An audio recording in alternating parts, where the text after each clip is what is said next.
있어요. 나는 내 부흥회는 그렇게 많이 안 다녔는데도요. 나는 이 인해교회만큼 헌금 잃는데 시간을 많이 보내는 교회는 또 처음 봤어요.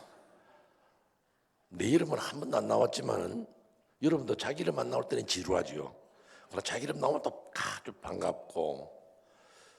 근데 진짜 여러분들 헌금을 대단하게 하시는데 나 깜짝 놀랐어요. 이것도 뭐 하룻밤만 아니고 지금 사흘밤 계속인데 내일 밤을 또 한번 봐야 되겠지만은 정말 너무너무 길어요. 읽는 데만 해도 꼭 출석 부르는 것 같아요.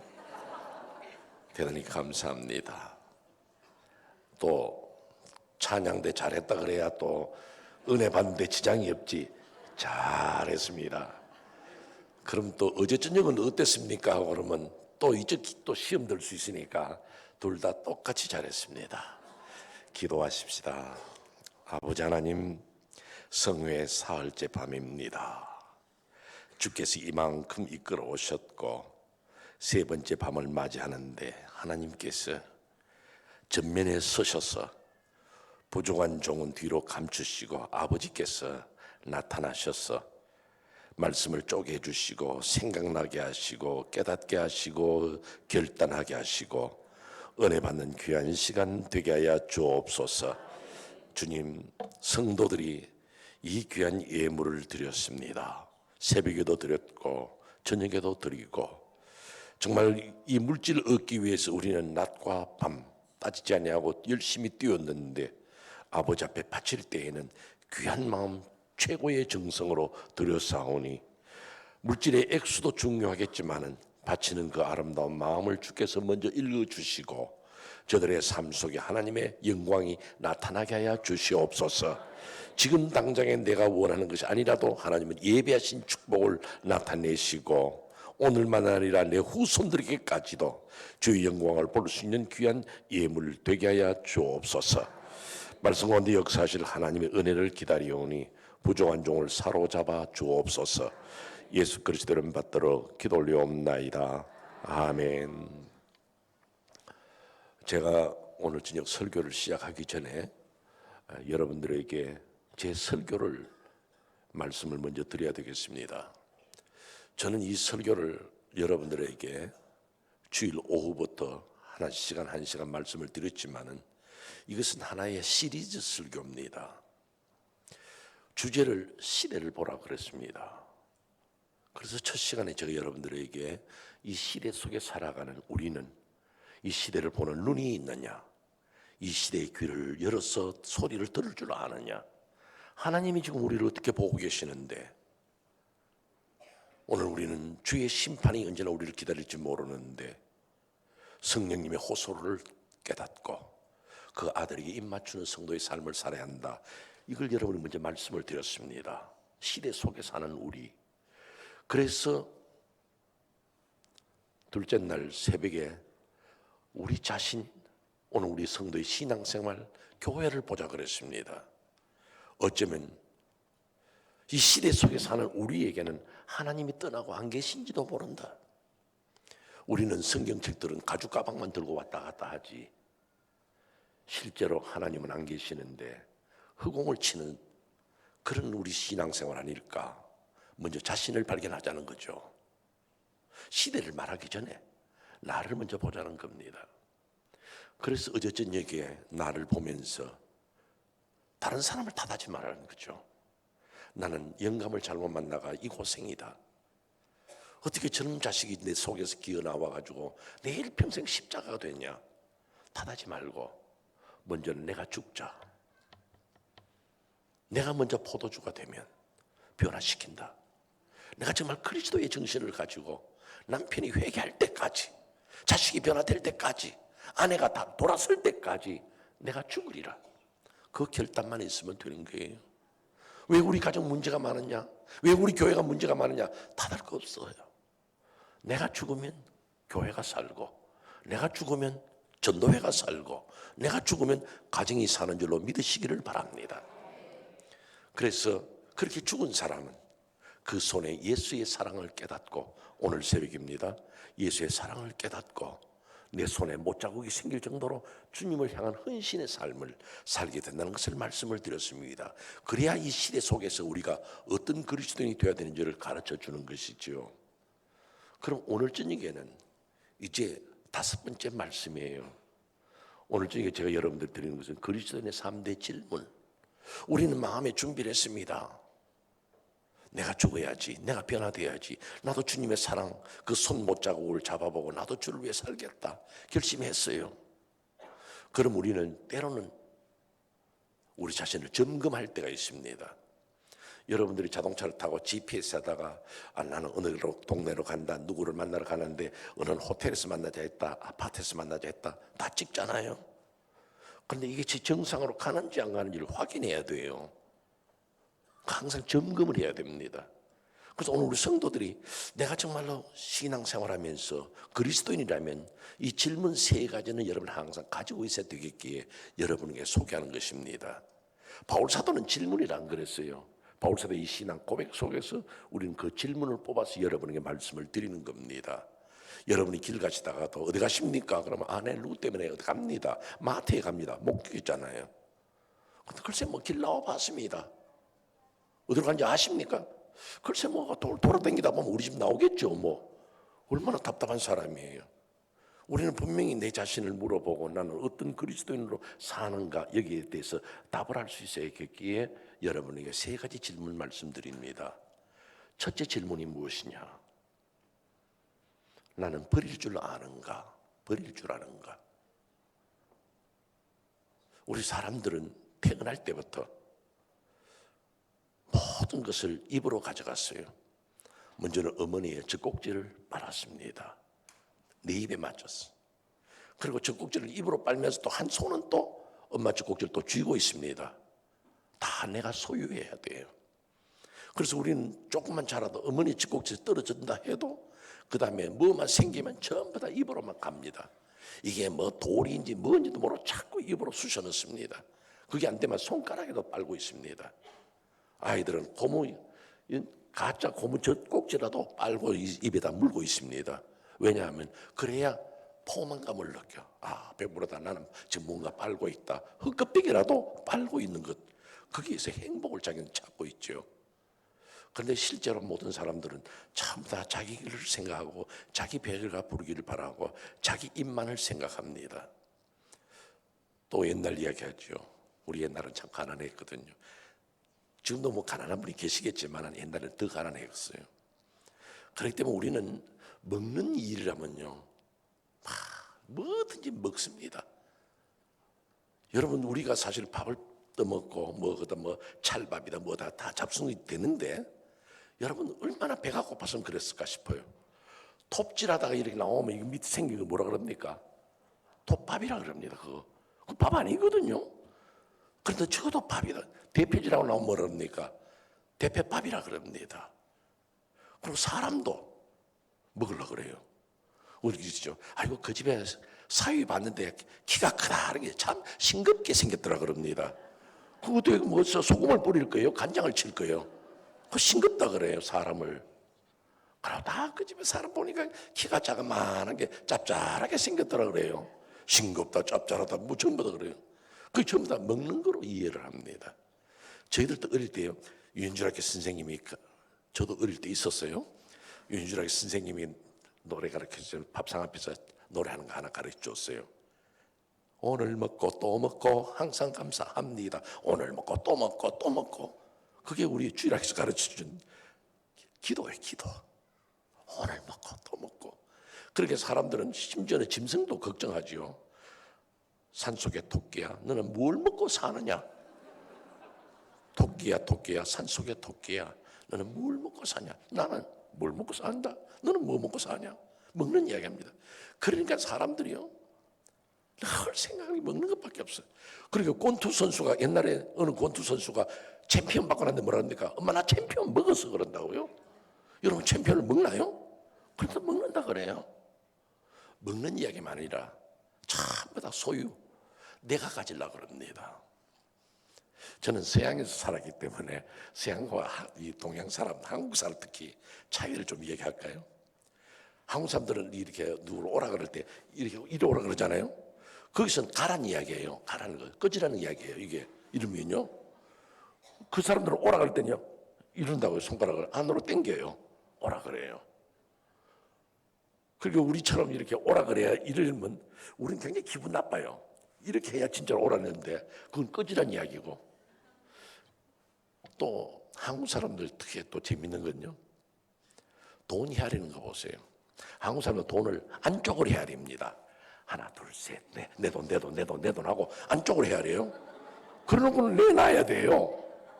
서양 사람들 돈 헤아리는 거 보면요, 척척 밖으로 내줘요. 척척척 뿌려놓고는 쓱 끄덕가요. 우리는 내 돈 내 돈 내 돈 내 돈 내 돈 하고. 여러분 돈 헤아리는 거 한번 보세요. 여러분들 꼭 안쪽으로 헤아립니다. 바깥쪽으로 안 헤아리죠. 여러분들 그런 차이가 있어요. 그러니까 항상 사람들은 자기 중심으로 보고 자기 중심으로 느끼고 자기가 최고예요. 그 남들이 뭐라 말해도 중요한 게 아니에요. 내가 어떻게 보느냐. 한 번은 제가 집에서 이 글자 맞추기 있잖아요. 가로 세로로. 그 영어로는 크로스워드 퍼즐이라고 그러는데 글자를 가로 세로로 영어 알파벳을 쓰는 게 있어요. 우리 한국에도 그런 거 많잖아요. 근데 제가 한 번은 이렇게 신문에 나온 걸 한번 보니까 양의 울음소리 그래요. 양의 울음소리. 나는 양의 울음소리 모르거든요. 한국말은 모르겠어요. 매 그러잖아요. 난 모르겠어요. 이제 영어로서는요. 그래서 우리 딸 보고 양의 울음소리를 뭐라 그러느냐 하고 물어봤어요. 그러니까 아빠 그거 봐 그래. 뭐 어째? 봐 그래. BAA 있어요. 봐 그래. 뭐 양이 매 그러지 이놈아. 언제 봐 그러냐. 여러분 그 저 양 물음소리 봐 하는 거 들어보셨어요? 나는 들어본 적이 없어요. 근데 얘는 봐래요. 그럼 내 다른 거 하나 물어보자. 그러면 이건 다른 건데 돼지는 뭐라고 그러냐. 돼지. 그렇게 돼지 오잉꼬 오잉꼬 그런다 그래요. 우리는 돼지가 꿀꿀꿀 거리잖아요. 나는 백날 들어도 오잉꼬 오잉꼬 그러질 않아요. 근데 걔들은 오잉꼬 오잉꼬 한대요. 야 돼지는 꿀꿀거려 꿀꿀꿀꿀 그래. 아빠 어떻게 돼지가 꿀꿀꿀거리냐. 오잉꼬 오잉꼬 그러지 그래요. 자기 식으로 듣는 거예요. 그래서 제가 마지막으로 하나만 더 묻자 그러면 닭은 뭐라고 소리를 내느냐 우느냐. 그 여러분들 우리 뭐라 울죠? 그럼 꽃기워. 그게 당연하잖아요. 그래 내가 우리는 꽃기워 그런다 했더니 그게 어떻게 꽃기워냐. 그럼 넌 뭐라 하니까 코코두들도 그런데요. 나는 안 만들어도 코코두들도 아니야. 꽃기워 이게 맞잖아요. 근데 걔들은 코코두들도 그래요. 그게 뭘 말하느냐면요, 사람들은 전부 다 자기 귀로 듣고 자기 귀로 판단하는 거예요. 그 자기가 정답인 거예요. 다른 사람이 아니야 그 소리 아니야 해도 아니야 그게 맞아. 자기가 들은 거 자기가 받아들인 것이 맞다는 거죠. 그 어떤 분은 그런 이야기도 하더라고요. 세계 국가마다 지도를 그리면요, 자기 나라가 제일 가운데 들어간대요. 미국 사람들 지도 보면요, 세계 지도 보면요, 미국을 제일 가운데 해놓고 다른 나라 붙이고, 한국 사람 지도 보세요. 한국을 제일 가운데 있고, 그래서 어떤 분은 한국이 세계의 중심인 줄 알았대요. 제일 가운데 있으니까. 어디가 붙였든지 사람들 전부 다 자기 중심으로 사는 거예요. 그런데 실제로 그리스도인의 삶이란 무엇이냐? 이제 오늘 본문을 들어가 보세요. 여러분 아까 읽으셨죠? 바울사도 대단한 인물입니다. 어제 저녁에 제가 어떤 청년이 나는 율법을 다 지켰으면 했다는 거 말씀드린 것처럼 바울사도는 자기 자신을 말할 때 나는 율법에 흠이 없다 말합니다.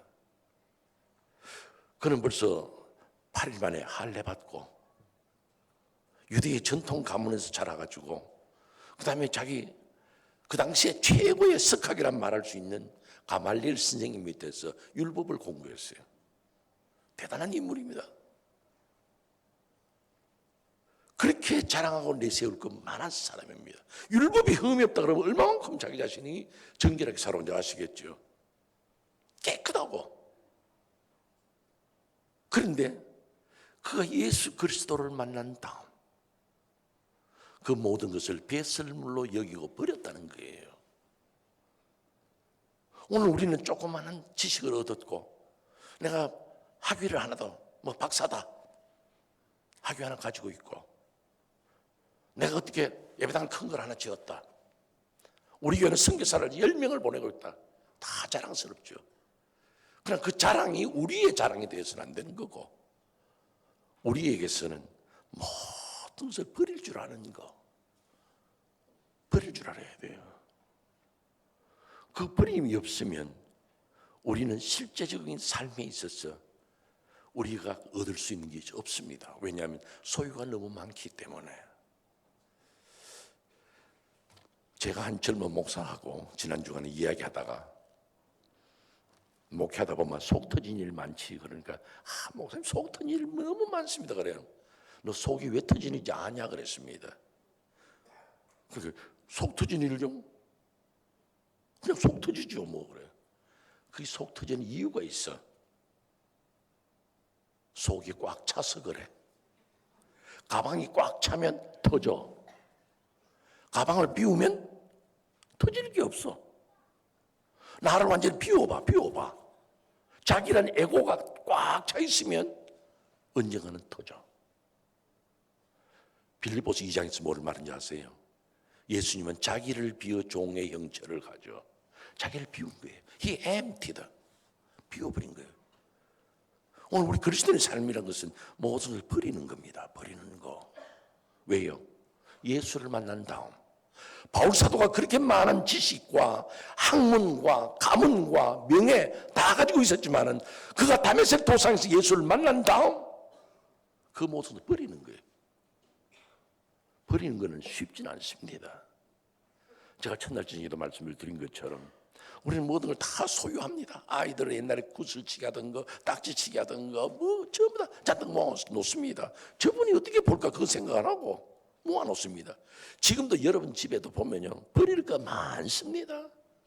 영감은 버리라 그러는데 아니요, 아이들 오면 또 어떻게 쓸지 모릅니다 하고 놔둔 게 얼마나 많습니까? 근데 언젠가는 버려야 됩니다. 언제요? 이사갈 때 버려야 됩니다. 이사갈 때 보면 엄청나게 버립니다. 그때 버렸으면 좋았는데 꼭 이사갈 때 버려. 오늘 이 땅에서 아직도 소유하고 있는 게 있습니까? 천당 갈 때는 다 버려야 됩니다, 여러분. 그런데 지금도 소유하고 있습니다. 우리가 예수를 만났는데도 아직 버리지 못하고 있어요. 실제로 중요한 것은 예수 그리스도인데 그리스도를 만난 다음에도 우리는 아직도 소유하고 있어요. 바울 사도는 버렸다는 거예요. 이 버렸다는 말이 굉장히 중요합니다. 예수와 비교할 땐 버렸다는 거예요. 주 예수보다 더 귀한 것은 없기 때문에 이 세상 부귀와 명예와 모든 것을 버렸다 그러잖아요. 생각을 한번 해보세요, 여러분. 오늘 제가 여러분들에게 공부를 하나 시켜드릴게요. 아이고, 그래도 지난 시간에 우리 공부 많이 했습니다. 그냥 듣고 또 잊어버려도 괜찮아요. 여기 바울 사도가 내가 모든 것을 배설물로 여겼다 그러잖아요. 배설물이라는 것을 헬라어로는 뭐라 그러냐면요, 본문은요 스쿠발론이라 그래요. 스쿠발론. 근데 스쿠발론이라는 건 뭐냐면 우리 표현을 아주 이쁘게 한 거예요. 배설물. 근데 실제로 스쿠발론이라는 건 뭘 말하냐면요, 똥이에요, 똥. 그래서 지금 제가 똥에 관한 공부를 시켜드리겠습니다. 예전에도요, 이건 여러분 굉장히 중요한 얘기예요. 예전에도 너 지금 어디 가냐 하면 뒷간에 간다 그래요. 뒤를 보러 간다 그래요. 왜 뒤를 보는지 아세요? 첫째는 그 당시에 화장실은 집안에 없을 때 전부 다 뒤에다 놔뒀습니다. 밖으로는 망신스러우니까. 그 뒤에다 두었거든요. 그 뒷간. 그 다음에는 뒤를 본다는 말은 뭐냐면요, 항상 용변을 보시고 난 다음에 뒤를 한번 봐야 돼요. 왜냐하면 거기에 증세가 나오는 거거든요. 핏기가 있으면 병원에 빨리 가야 돼요. 정상적인 것이면 괜찮은 거예요. 일단 뒤를 보세요, 여러분들.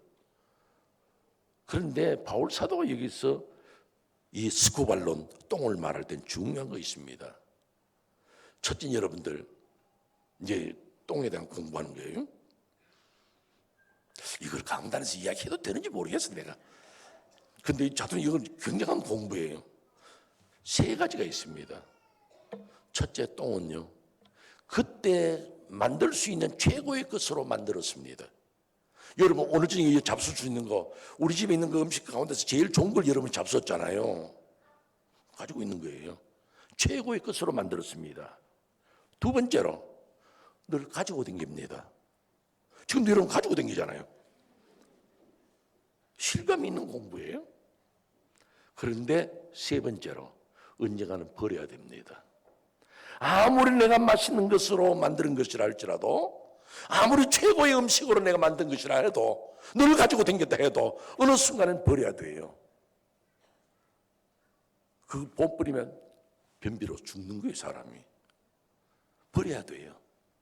내가 세상에 학문을 얻었습니다. 세상에 자랑할 것 많습니다. 남들에게 떳떳합니다. 그러나 어느 순간 모든 것을 버리는 거예요.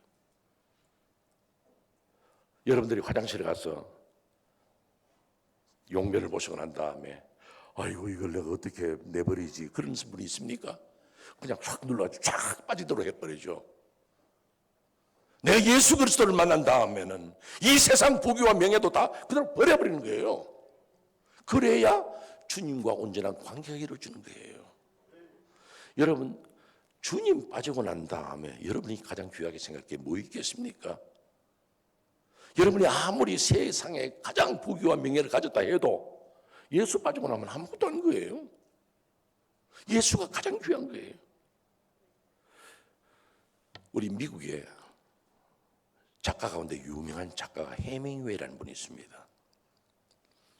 이분이 청년 때 이제 그 작품을 발표하고 난 다음에 이름이 조금 떠오를 때입니다. 그런데 그가 있던 곳에서 시카고에서 와서 강연회를 해달라는 연락이 왔습니다. 그래서 이제 그 가기 위해서 비행기표를 예약을 했습니다. 시카고행 비행기. 그래서 이제 공항에 나가서 이제 비행기표를 얻어서 체크인하고 이제 비행기 티켓을 얻겠다고 이제 자기도 줄 서 있는데, 어떤 사람이 아주 멋진 신사가 확딱 뛰어오더니만은 그 카운터 바로 가는 거예요. 야, 뭐 대단한 사람인가 보다 싶었는데 가더니만은 나 이거 저 시카고 가는 비행기표 하나 달라요. 아이고 선생님 자리가 없습니다. 이 사람이 나를 몰라봐? 내가 미국의 상원 의원이야. 국회의원이라는 거예요. 그리고 그 백으로 비행기표 하나 달라는 거예요. 자리가 없습니다. 내가 지금 시카고를 가야 된다니까. 그러니까 이제 한국사 직원 입장이 곤란하잖아요. 그래도 국회의원인데 대접은 해드렸다 싶어서 이렇게 명단을 쭉 보니까 뭐 2, 3주 다 있는데, 해밍웨이는 그때 유명하지 않으니까 그냥 쏙 빼버리고 그 국회의원 자리를 줘버렸어요. 그 해밍웨이는 자리가 없으니까 못 가잖아요. 그래서 전보를 쳤어요. 비행기 좌석이 없어서 오늘 비행기를 타지 못해 오늘 못 갑니다 하고 이제 연락을 했어요. 이제 비행기가 갔는데 이 상원 의원은 시카고에 왜 갔냐 하면 해밍웨이 강연회가 있어서 그거 참석하겠다고 간 거야. 가보니까 해밍웨이가 비행기 좌석이 없어 못 왔대요. 그는 비행기표 좌석을 얻었지만은 해밍웨이가 없는 강연에 아무런 가치가 없는 거예요. 오늘 우리 성도의 삶 속에도 그런 경우가 많은 거예요. 죄를 지어가면서라도 성공하겠다. 못된 짓이 돼가면서라도 내 자존심 살리겠다. 여러분, 그리스도가 빠진 성도의 삶은 너무나 비참한 거예요. 불쌍한 거예요, 여러분. 정말 우리의 삶 속에 예수 그리스도가 계시고 우리는 그분으로 만족하고 그분으로 즐거워해야 되는데 우리는 아직도 버리지를 못해 안고 삽니다. 그러면 어떻게 되겠어요? 주님은 버려지고 나는 세상 것과 함께 망하는 그것뿐입니다. 세상의 부귀와 영광을 누렸다면 누구만 하겠습니까? 솔로몬입니다. 제가 한 번은 한 몇 달 계획으로 새벽기도 때마다 전도서를 한 절씩 내가 강해를 하겠다. 그렇게 결심을 하고 저희 교회에 있는 내 부목사 보고, 야, 내가 다음 언제부터는 내가 전도서 강해를 하겠다니까, 에이, 목사님 하지 마세요. 그래요. 왜? 그러니까 그 전도서 강의하면 뭐 헛되다 그러는데, 그 차라도 목사님 나이가 많아 보이는데 그거 하면 더 늙은 노인 됩니다. 하지 마세요. 그래. 야, 이 사람은 늙은 노인이 되든 말든 간에 성경인데 내가 그래도 하나님 말씀 주신 거 내가 할 거다. 그래 했습니다. 정말 여러분들 아시는 거죠. 전도서 1장부터 보면 헛되고 모든 것이 헛되다. 맨날 헛된 이야기만 해요. 그런데 솔로몬만큼 영광을 누린 사람이 누가 있습니까? 2장 같은 데 가보면요, 나는 저와 첩도 많고 땅도 늘여봤고 호수도 파봤고 막 누릴 거 다 누려봤다는 거예요. 그런데 어느 순간 생각해보면 헛살았다 그래요. 그거 보니까 진짜 그 전도서가 왜 이렇게밖에 안 썼느냐 그렇게 되는데, 이 헛된 것을 이야기하던 솔로몬이 7장 전도서 7장 2절에 가면 딱 이 말로 선을 그어버립니다. 뭐라고 하냐면 잔치집에 가는 것보다 초상집에 가는 것이 낫다. 잔치집에 가서 웃고 즐기지 마라 이거야. 인생은 언제나 죽는데 헛된 것 가지고 웃고 즐기지 말고 죽음을 생각해라. 초상집에 가는 게 낫대요. 그래도 코가 더 쑥 빠지죠. 그러나 솔로몬이 누굽니까? 솔로몬은 반전을 하는 분이에요. 지혜의 사람 아니에요. 9장 4절에 가서 이 말씀합니다. 산 개가 죽은 사자보다 낫다. 사자가 아무리 용맹하지만 죽고 나면 사람이 발로 차도 개가 물어뜯어도 사자는 꿈쩍도 못해. 왜? 죽었으니까. 그러나 살아있는 개는 짖을 수도 있고 뛰어다닐 수도 있고 사자와는 대적이 안 되는 존재지만은 그래도 살아있는 개가 더 낫다는 거예요. 그 말은 뭐냐면 우리가 죽음을 생각하고 이 세상 살면 헛되다 하면 인생은 아무것도 아니야. 그거는 허무주의에 빠지는 거야. 그러나 살아있을 때에 우리가 하나님을 알고 기억하고 살아라 이거죠. 그래서 전도서 11장 마지막 부분에서부터 우리 보통 12장에 들어가서 1절에서 청년의 때에 말하는데 실제로는 11장 마지막에서부터 이야기합니다. 너는 청년의 때 곧 공고한 날이 오기 전에 여호와를 찬송하고 경배하라. 바로 이거예요. 그런데 여러분들 우리가 인생이 허무하다 그것도 탓할 것 없어요. 사실은 허무한 거예요. 여러분 물질 아무리 얻어보세요. 건강 아무리 가지고 있어 보세요. 어느 날 내 삶의 토막이 끊어지는 날에는 다 헛으로 돌아가는 거예요. 그리고 내가 어쨌든 재물, 내가 어쨌든 명예 다 두고 가는 거예요. 여러분들 목사님이 소개하시면서 말씀해 주면 제가 은퇴를 했거든요. 은퇴하고 나니까요 전부 다 버릴 것밖에 없더라고요. 제 방에 그 가득한 책들요 우리 집에 갖다 놓지도 못해요. 그러니까 교회 도서관에 부목사님들, 전도사님들 너 다 가져가라. 다 줬어요. 제 방에 총회장, 위촉장, 감사장,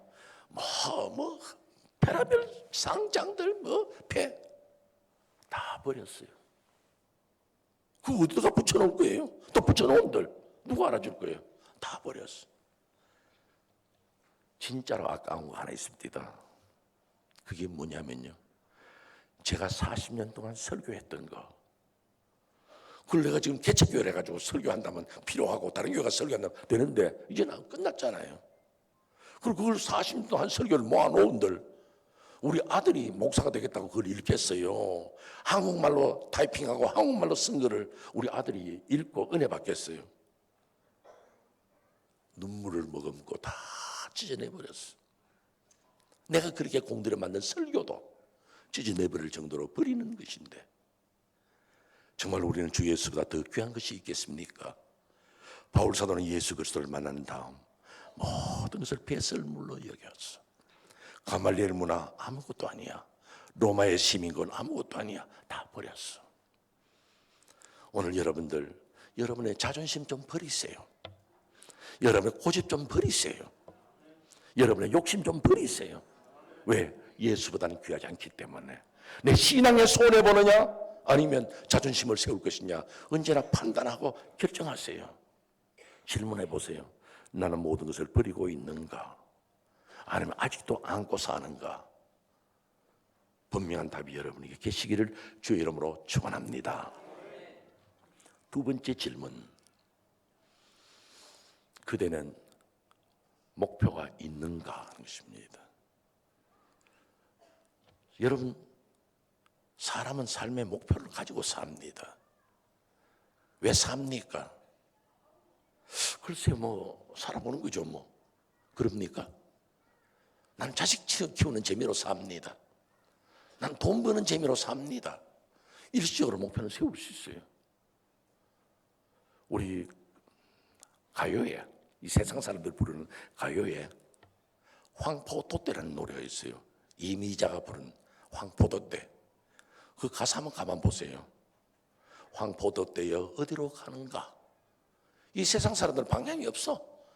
강물에 따라 흘러가는 거예요. 그러나 가곡에 강릉 가는 배라는 노래가 있습니다. 두둥실 두리둥실 배 떠나간다. 이 배는 강릉 가는데 목표가 있잖아요. 바울 사도는 오늘 여기 성경 본문에서 뭐라 합니까? 나는 표대가 있다 그래요. 사람은 표대를 가지고 사는 거예요. 내 삶의 표대는 뭡니까? 진정으로 나는 내 삶의 표대를 뭐로 잡고 있습니까? 집 하나 사는 거? 아들 서울대학 보내는 거? 결혼 잘하는 거? 그게 여러분의 삶의 목표입니까? 너희는 먼저 그의 나라와 그의 의를 구하라. 그러면 지신다니까요. 근데 우린 자꾸 이걸 뒤집어요. 이거부터 먼저 해놓고 그 다음에 주님 찾지. 내 돈 좀 벌어놓고 예수 믿지. 그러니까 안 되는 거예요. 정말 우리가 살아가면서 내가 가장 귀한 것이 뭔가? 미국에 구두 사업으로 크게 성공한 분이 있습니다. 그분은 세 가지의 목표가 있었습니다. 첫째, 하나님. 둘째, 가정. 셋째, 구두. 목표가 분명한 거예요. 첫째, 하나님. 두 번째, 가정. 그 다음에 구두. 난 구두를 잘 만들겠다는 거죠. 왜? 구두 장사 구두 잘 만들어야죠. 그러나 그 전에 하나님이 먼저 있는 거예요. 미국의 코카콜라 회사 아시죠? 그 코카콜라 회사 몇 대의 사장인지는 모르겠어요. 그분이 이런 말 합니다. 내 몸에는 피가 흐르는 것이 아니고 코카콜라가 흐르고 있다. 무서운 말입니다. 얼마나 자기가 코카콜라 회사사 그 회사를 위해서 자기가 그렇게 헌신하고 있다면 내 몸에는 피가 흐르는 것이 아니라 콜라가 흐르고 있다는 거죠. 여러분이 정말로 예수 안에서 살고 예수 안에서 삶의 목표를 두고 있다면 내 몸에는 뭐가 흘러야 되겠어요? 예수 그리스도의 피가 흐르고 있다는 거예요. 바울 사도는 빌립보서 1장 8절에 뭐라고 말합니까? 내가 예수 그리스도의 심장으로 그 예수 그리스도의 심장에서 흘러나온 피가 그리스도의 피가 아니고 누구의 피겠습니까? 이 피로 성도를 사랑했고 이 피로 순교의 제물이 됐단 말이에요. 오늘 여러분의 삶의 목표를 뭐로 잡습니까? 제가 조금 전에 말씀드린 것처럼 먼저 그의 나라와 그 일을 한번 선택해 보세요. 좀 손해보는 것 같고 좀 늦는 것 같아도 이것 한번 생각해 보세요. 여러분, 이스라엘 백성들이 가나안 땅에 들어갑니다. 그 전에 여호수아가 12사람의 정탐꾼을 보내서 정탐을 시켜요. 그런데 10대 2로 나눠집니다. 10사람은 공통점은 있어요. 그 12사람 다 그 땅 좋더라 됐어요. 그럼 가야죠. 그런데 10사람은 반대하는 거예요. 왜? 그 사람들은 장대한 사람이고 우린 거기 되면 메뚜기 같아. 참 사람이 자기를 비교해도 메뚜기가 뭐예요? 메뚜기.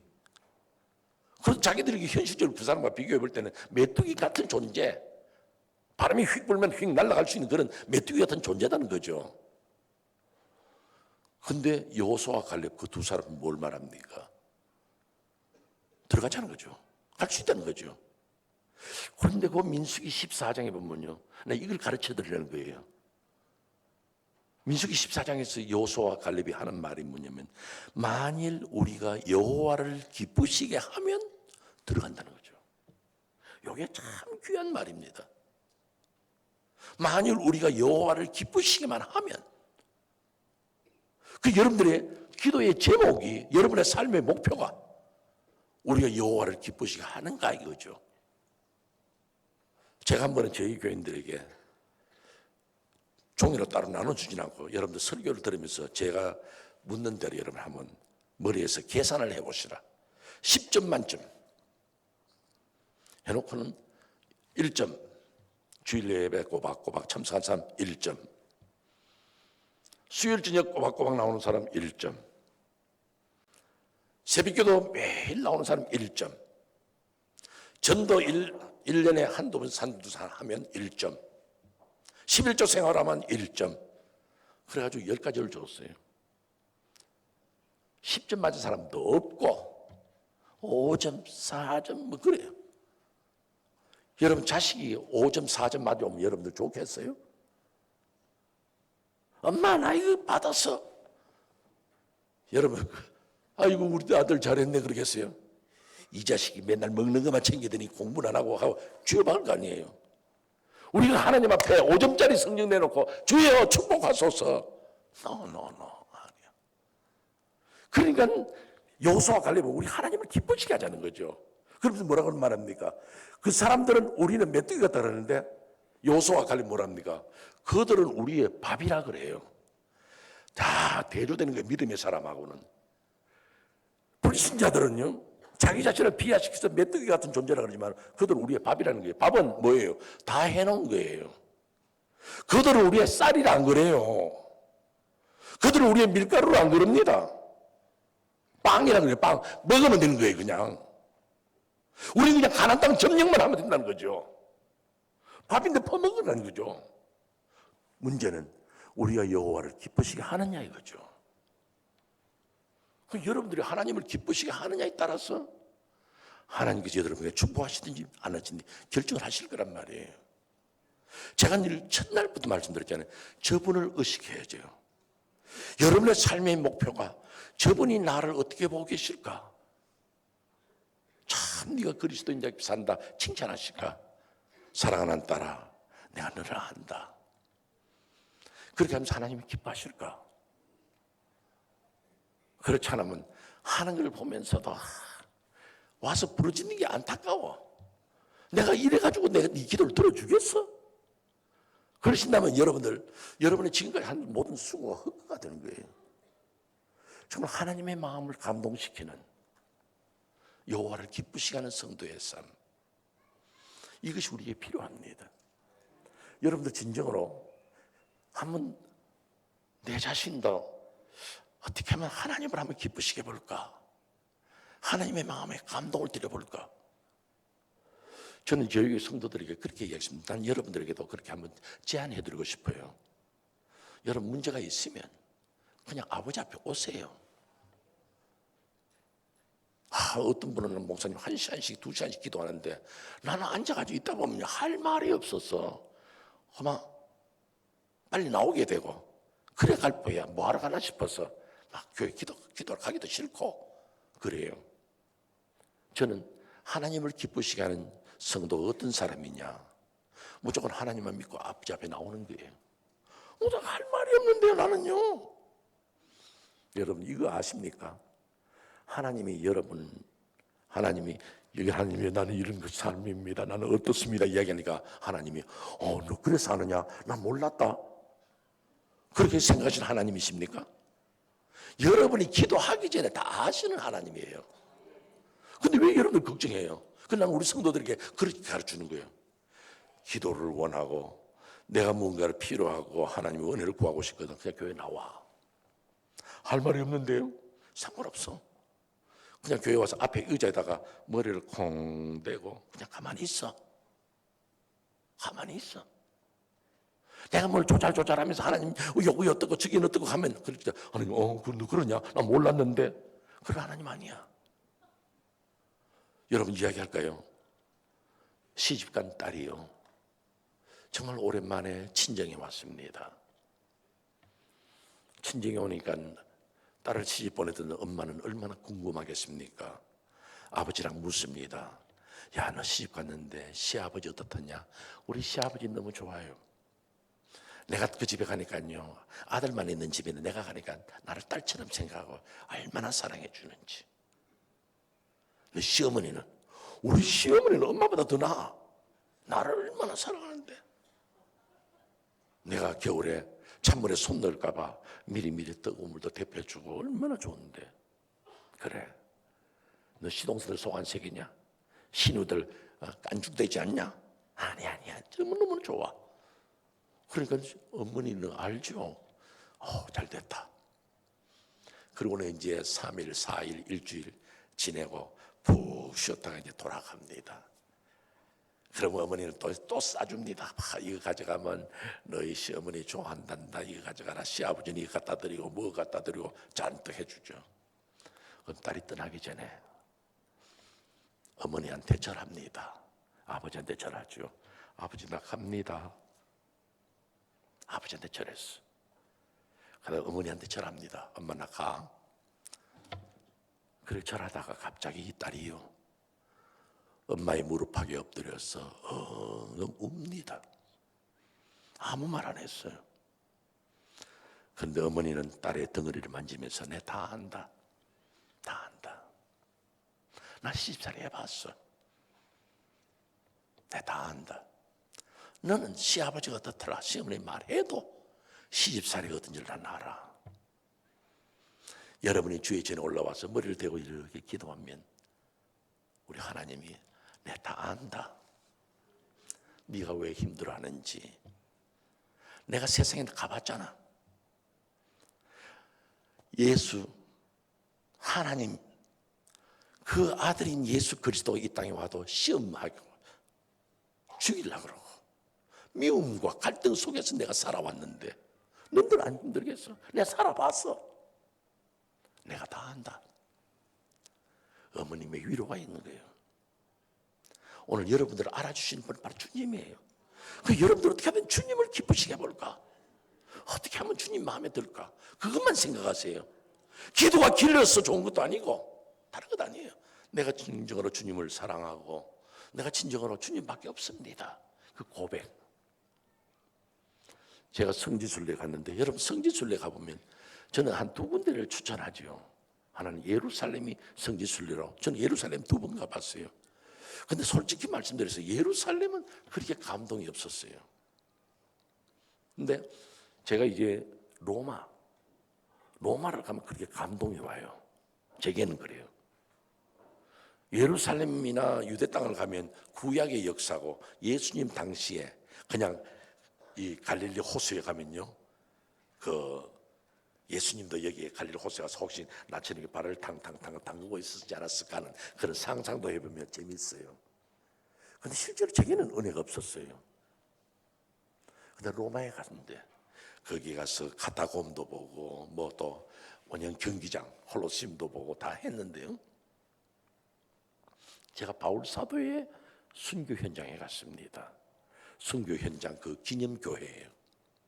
뭐 바울 사도가 그 자리에서 죽은지 안 죽은지 몰라요. 왜냐하면 중세 때 이 로마 캐토릭이 하도 전설을 많이 만들어 놔가지고 로마 예루살렘에 가도 그래요. 여기 예수님 첫 번째 자빠진 곳이고 여기 두 번째 넘어진 곳이 세 번째, 두 번째 세 번째 넘으면 누가 기억하고 있어요? 그냥 그렇게 만들어낸 거예요. 그게 별로 재미가 없어요. 근데 이제 바울 사도가 죽은 순교 기념교회다. 그래서 들어갔어요. 이 큰 이제 그 도로라 말할까요? 큰 이제 나무 숲 사이를 쭉 들어가요. 그 안에 들어가면 기념교회가 있어요. 딱 들어가니까 왼쪽에 그림이 있어요. 지금도 있는지 없는지 몰랐는데 제가 갔을 때는 있었어요. 보니까요, 로마 병정들이요, 도끼를 들고 지금 어떤 사람 바울 사도예요. 그 대리석에다가 이렇게 목을 대고 있는 거예요. 그게 도끼를 쳤다는 거죠. 들어갔어요. 오른쪽으로 꺾어 들어가니까 바로 전면에 물이 쫄쫄쫄쫄 흘러가요. 거기에 분수가 3개 있어요. 나중에 이야기 들으니까요, 그 로마 병정이 바울 사도의 목을 탁 쳤을 때 바울 사도의 목이 3번 튀어가지고 거기서 분수가 됐대요. 그것도 만들어낸 이야기. 그건 아무 상관없어요. 그걸 보면서 딱 돌아서면 의자가 놓여있고 앞에 강단이 있어요. 이처럼 강단인데 거기에 대리석으로 돌이 하나 있어요. 근데 대리석에 돌 여기에 귀퉁이가 툭 잘라져 있어요. 이게 잘못 쳐가지고 대리석이 저렇게 비겨 나가면서 이쪽은 깨졌대요. 그런데 그것도 전설이에요. 그때 바울 사도를 죽일 때 뭐가 귀한 사람이라고 대리석 갖다 놓고 목을 쳤겠어요. 그것도 믿을 거 없어요. 그런데 제가 그 자리에서요 많이 울었습니다. 왜 울었느냐? 로마서 1장에 보면 이 말씀하지요. 내가 복음을 부끄러워하지 아니하노니. 바울 사도는 복음이 안 부끄럽대요. 돌이켜보면요 복음 때문에 죽을 고생을 한 사람이 바울 사도고 결국은 그 복음 때문에 죽는데 난 복음을 부끄러워하지 않아. 너무나 자랑스럽다는 거죠. 그런데 이제 순교의 시간입니다. 목을 내놨어요. 도끼로 치죠. 여러분도 아시는 것처럼 고린도 후서 11장에 보면요 바울 사도의 고백이 나오잖아요. 내가 40에 하나 감한매를 5번 맞았고 돌로 맞았고 태장으로 맞았고 강의 위험 강도의 위험 예수 때문에 죽을 고비 그런 아픔과 그런 고통을 겪고서도 이제는 자기의 목숨을 내놓고 아버지 나 갑니다 했을 때 그 바울사도의 심정을 읽을 때요 얼마나 가슴이 아픈지. 나는 과연 그렇게 살았는가? 나는 목사로 살면서 정말 나도 복음을 부끄러워하지 아니하고 나도 일평생 주를 위해서 멋지게 살아왔다. 내 삶의 목표가 그것이었나? 참 많이 울었어요. 사랑하는 성도 여러분, 여러분은 무엇이 삶의 목표입니까? 혹시 교회 직분 지키다가 믿음을 지키다가 예수 잘 믿으려다가 어려움 당했습니까? 그럼 버릴 거예요? 아니죠. 끝까지 예수 그리스도를 따라가고 끝까지 예수 그리스도를 사랑하는 성도가 되시기를 바랍니다. 정말 여러분들 인해교회 성도 여러분들은 삶의 목표가 뭐냐 묻거든 나 어떻게 하면 하나님을 기쁘시게 할까? 어떻게 하면 하나님이 기뻐할까? 이 세상에서 남편 마음 맞추기 위해서 우리 남편이 뭘 좋아하는데 음식을 그렇게 준비할 수 있다면 오늘 손님이 오는데 그 사람은 뭘 좋아하는데 그럼 예수가 좋아하는 일을 왜 못하세요? 예수님이 기뻐하실 만한 일을 왜 못하세요? 주를 위해서 그렇게 헌신할 수 있고 내 삶의 목표가 오직 예수 그리스도라고 고백할 수 있는 성도들이 바로 여러분이 되시기를 주의 이름으로 축원합니다. 2가지 말씀을 드렸어요. 나는 버릴 줄 아느냐? 나는 삶의 목표가 있느냐? 주님을 기쁘시게 하자. 마지막으로 3번째 드리는 말씀입니다. 이것은 오늘 읽으셨던 제가 본문이 너무 길어서 줄였는데 17절에서부터 마지막 절까지예요. 3번째 질문이 무엇이냐면 우리는 주님을 기다리고 있는가 하는 겁니다. 여러분이 기다리든 안 기다리든 주님은 오십니다. 그리고 언제 우리의 삶을 주께서 불러 올리실지 아무도 모릅니다. 그럴 때 언제나 우리는 주님의 오심을 기다리는 것은 언제나 준비되어 있는가 하는 그 이야기예요. 오늘 주님 오신다 해도 난 괜찮다. 오래전에 제가 뉴욕에서 세미나가 있다고 그랬어요. 그때도 저도 젊은 목사이기 때문에 그거 좀 배워보려고 제가 이제 뉴욕으로 갔습니다. 근데 저는 뉴욕에서 토론토에서 뉴욕으로 갔기 때문에 제가 잘 숙소가 없잖아요. 일단 호텔 방을 구해야 돼. 뭐 세미나를 참석하지 되지 않겠어요? 그래서 호텔 방을 구해야 되는데 이건 뭐 자동차도 없죠. 비행기 타고 갔으니까 어떻게 호텔 방을 구해야 되는데 하다가 그 세미나 방 장소로 가 보니까 내 친구가요 거기에서 공부를 하고 있더라고요. 그래서 좀 내가 나오라고 그랬었어. 그 친구가 왜 그래요? 자네는 이 뉴저지 사니까 금방 가까우니까 세미나 마치면 가서 잡히지만은 나는 토론토 사는데 잘 데도 없는데 당신만 그렇게 공부해서 되겠어? 우리 호텔 구하러 가지고 그래 그러자 그러면서 공부하는 걸 접어놓고 이제 호텔 구하러 갑니다. 근데 토론토 시골에서 온 목사라고 아마 폼을 한번 내놓으라고 그러는지 자기가 운전하고 가면 될 건데 자기 교회에 전도사를 지금 목사 됐어요.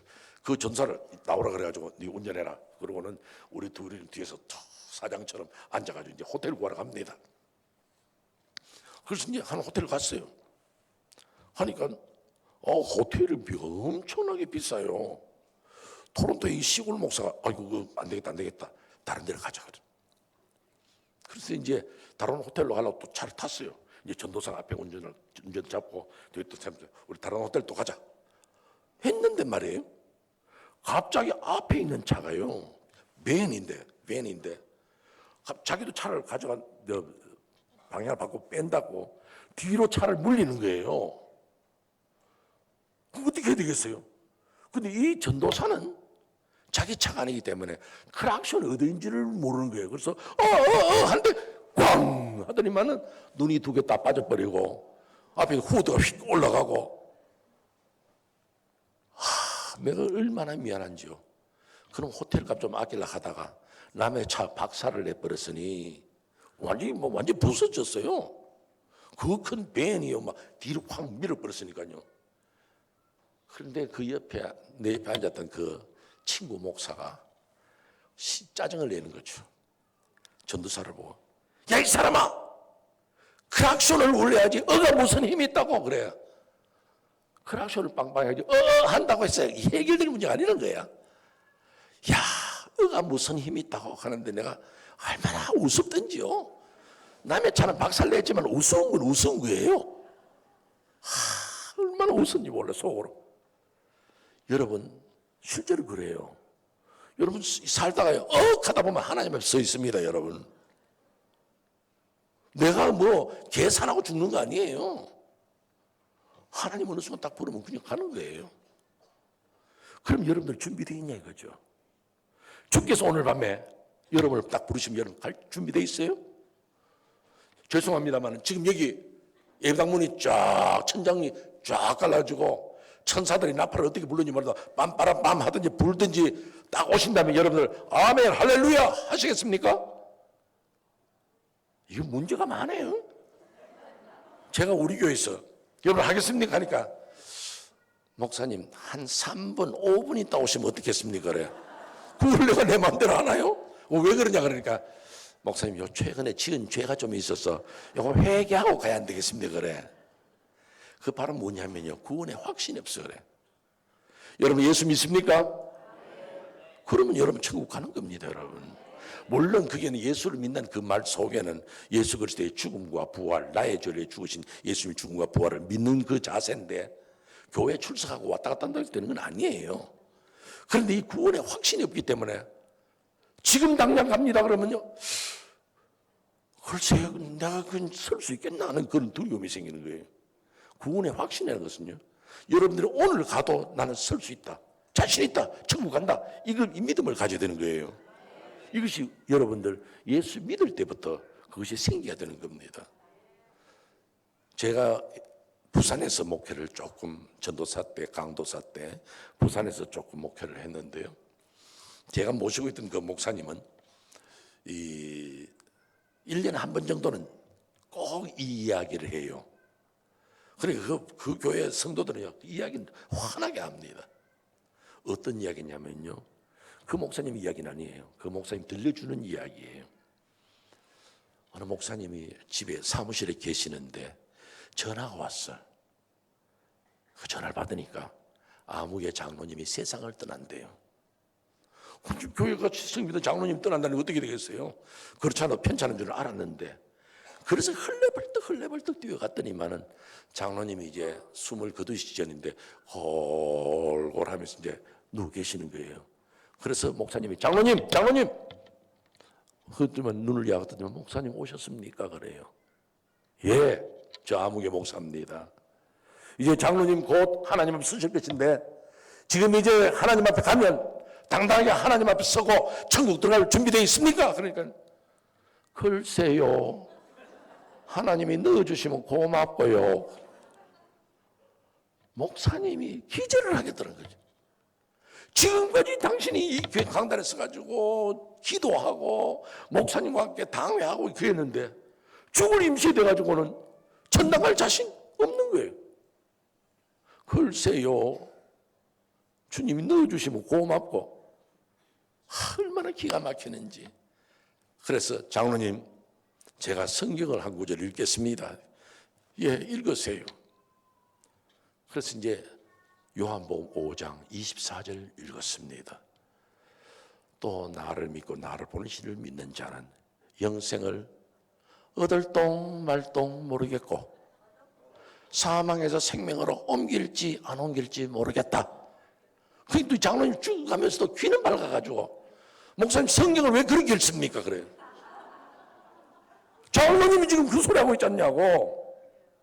우리가 주의 말씀을 듣고 지켜 행하는 자는 이미 영생을 얻었고 사망에서 생명을 옮겼습니다. 믿습니까? 그러니까 그때서야 목사님 내가 믿습니다. 그러고 가셨다는 거예요. 여러분 성경 말씀 똑똑히 믿고 사세요.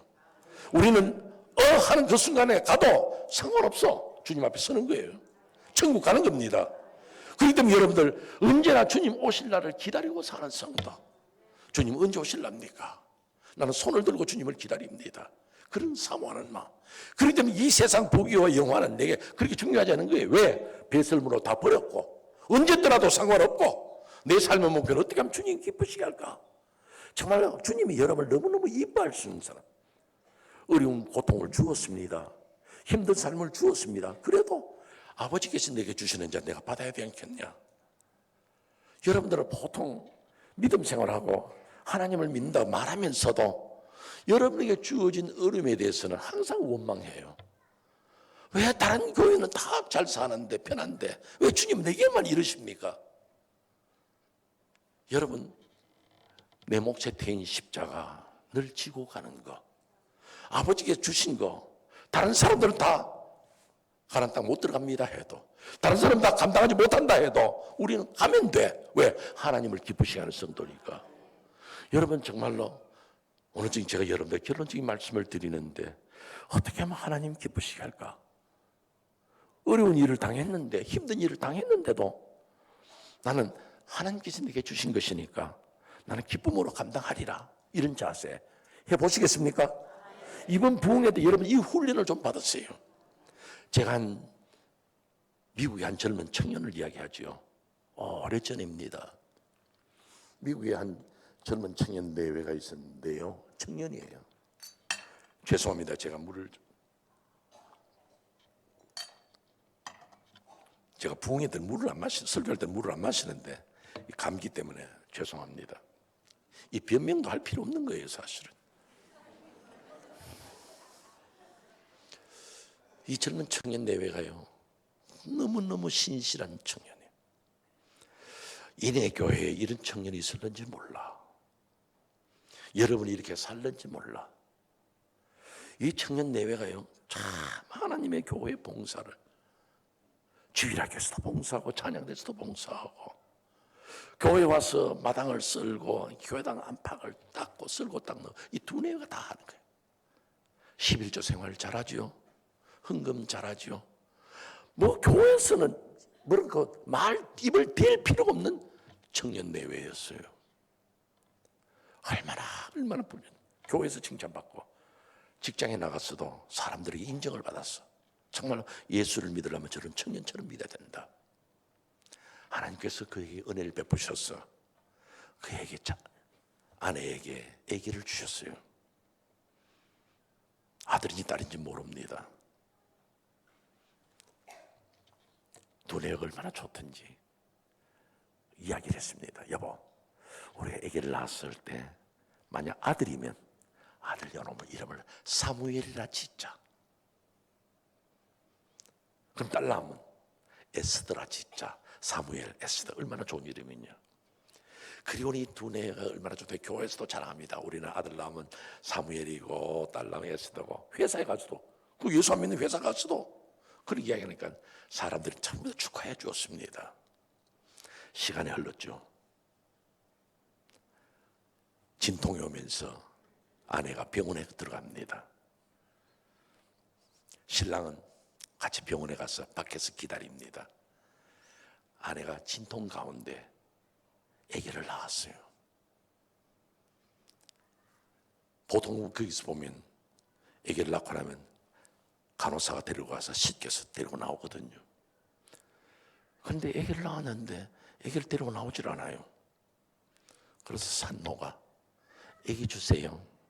내가 낳은 아기 보고 싶습니다. 하니까 그냥 의사하고 간호사하고 그냥 옆에 그냥 서 있어요. 아기 달라니까요. 그렇게 자꾸 이야기하니까 의사가 간호사 보고 눈짓을 해서 데려오라 그래요. 그래서 아기를 간호사가 가더니 아기를 안고 오는데 두 발 두 다리가 축 처진 아이를 안고 나오는 거예요. 그걸 보고 산모가 아 하고 소리를 지르고 울기 시작했습니다. 완전히 장애예요. 아내가 안에서 아 하고 소리 지르고 우는 소리 듣고 남편이 뛰어 들어왔어. 아내가 우는데요. 애를 보니까 간호사가 안고 있는데 두 팔 두 다리가 다 처지나요. 그러면 이 청년이 정신이 확 나와버린 거예요. 병원을 뛰쳐나왔어요. 하나님 이게 뭡니까? 하나님 이게 뭡니까? 우리가 하나님 앞에 잘못 살았습니까?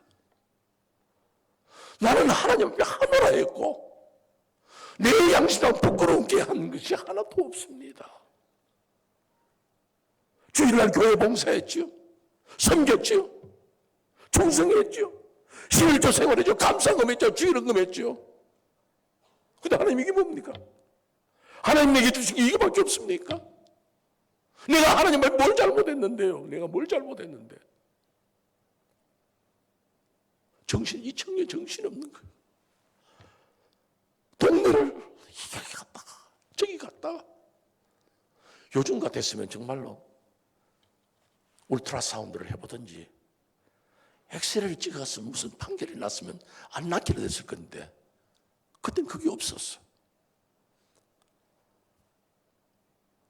하나님을 원망하면서 동네를 돌았습니다. 나는 하나님 앞에 충성하고 믿음으로 산 것밖에 없는데 주님은 내게 이런 것밖에 안 하십니까? 주님 이게 뭡니까 주님? 그렇게 탄식하면서 정신없이 동네를 돌다 보니까요 교회가 있어요. 교회당 하나로 들어갔습니다. 그는 의자에 앉아서 기도하면서 탄식을 했습니다. 하나님 이게 뭡니까? 하나님 내가 예수 잘못 믿었습니까? 그럼 그때 말씀하시지. 왜 하나님 자식을 이런 것밖에 안 줍니까? 이런 것밖에 안 줍니까? 그때 그가 하나님의 음성을 들어요. 그리고는 교회를 나옵니다. 정신을 차려서 병원을 오니까요 부인은 그대로 울고 있습니다. 의사가 무슨 죄 있어요? 의사가 얼마나 미안했든지 그 자리에 서 있어요. 간호사도 그냥 서 있어요. 그때 이 청년이 병상 옆으로 가서 아내의 손을 잡습니다. 여보, 나는 당신이 왜 우는지 나도 알아.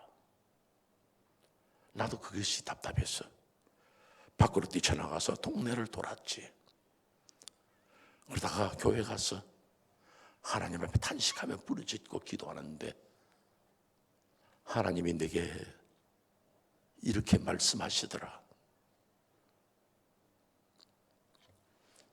내가 이 아이를 세상에 보내야 되는데 누구에게 보내면 잘 길러줄까 생각하다가 내가 너를 택했노라.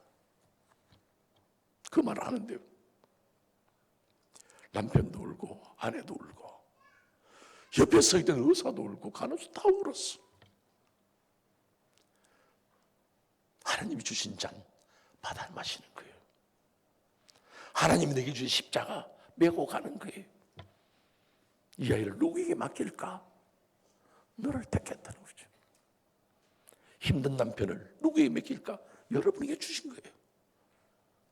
힘든 삶 여러분에게 맡긴 거예요. 그럼 오 주님, 이걸 감당하면 주님 기뻐하실랍니까? 이렇게 살면 주님 기뻐하시겠습니까? 여러분들도 여러분의 삶에 가는 길에 항상 이 질문하면서 나는 버렸는가? 자존심과 고집과 욕심 버렸는가? 나는 삶의 목표가 무엇인가?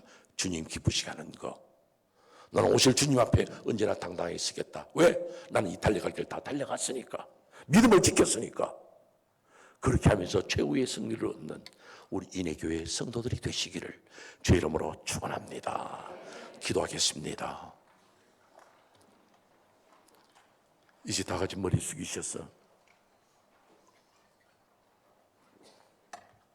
오늘 여러분의 삶이 힘들다고 말씀합니까? 그리스도인은 힘든 길을 가야 합니다. 오직 주께